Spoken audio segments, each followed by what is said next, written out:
Nasabat ang tinatayang 1,020,000 pesos na halaga ng hinihinalaang shabu at naaresto ang dalawang high-value targets sa ikinasang bypass operation ng Coronadal City Police Station sa Purok Everlasting Barangay Abansina, Coronadal City, South Cotabato, bandang alas 9:26 noong gabi, Hunyo 4, 2025.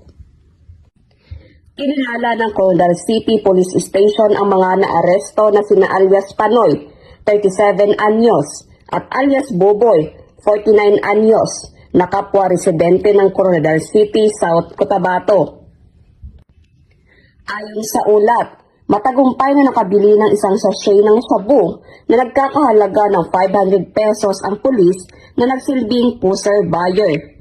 Matapos ito, nasamsampa mula sa mga sospek ang isang 500 peso bill bilang marked money, 3 jumbo packs ng hinihinalaang shabu na may tinatayang timbang na 150 gramo at may standard drug price na 1,020,000 pesos. Ang mga sospek ay nasa kustodiya ng Coronadal City Police Station at sasampahan ng kasong paglabag sa Section 5 at 11 ng RA 9165. Ang matagumpay na operasyong ito ay patunay ng tuloy-tuloy na kampanya ng PNP laban sa droga.